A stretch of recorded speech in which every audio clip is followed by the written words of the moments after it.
Nestled underneath Jamaica, Queens is East New York, a neighborhood filled with immigrants from all over the Caribbean, Latin America, and South Asia. Once neglected by city officials and mainstream media outlets, it's now on the development map. The neighborhood that's towards the end of the L line was approved for rezoning this past April. The plan is part of Mayor de Blasio's controversial affordable housing plan. It'll bring several thousand new units to the neighborhood, higher property values, and what city officials have promised as economic investment. But community organizers are worried about how it's going to affect housing for people who have lived in the neighborhood for a long time.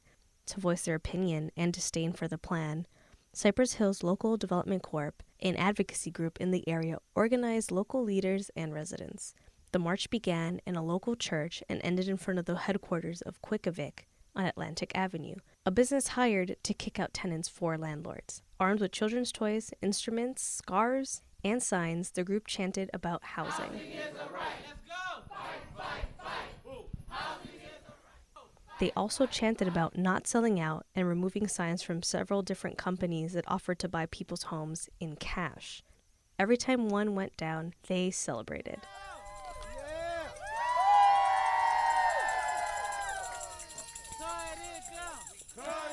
Local community board member Brother Paul Muhammad said that he had come to the protest because, as a longtime homeowner in the area, he's worried.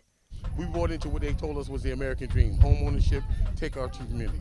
We find ourselves, we fought through in the 80s, we got Nehemiah homes built out here where they told us to get sweat equity and get a part, there were empty lots out here. So the church, then we find 30 years later, they're telling us be happy, we're telling my children to get an apartment. Then we find that everybody's interested in this community now to get the land, not the people. As someone who's been in the community for over 40 years, he's concerned that his children won't be able to stay in the area. He doesn't understand what the point of investing in the neighborhood was if it's all going to be taken away from them now that it's become safer. He wasn't the only one who spread the word about housing woes. Council member Rafael Espinal also attended. Well, first of all, homeowners are being targeted because their property is worth a lot of money, especially in this current market. So we have to create laws that will stop solicitors from coming to their door, calling their homes, and harassing them and offering them these low bottom deals. So we have to push laws that will stop people from putting signs on their doors and making those calls. And that's what we're aiming to do over the next few months. Apart from speaking about housing, he was also able to participate in the sign cutting. At the end of the march, Espinal stood with public advocate Letitia James and comptroller Scott Stringer to address the protesters. We are witnessing the greatest transfer of wealth in this city. They don't care about the quality of life in Cypress Hill or East New York or Bushwick. It's all about money.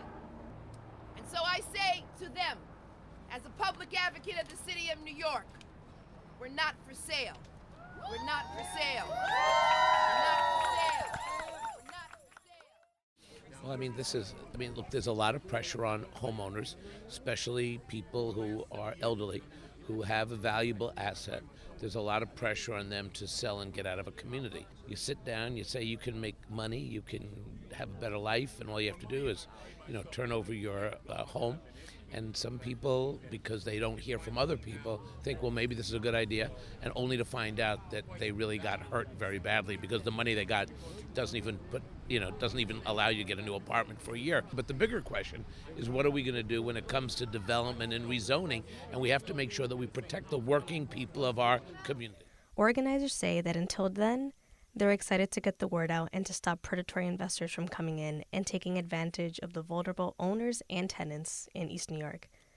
They will also continue to seek help from inside and outside the area. In Brooklyn, New York, I'm Angeline Mercado.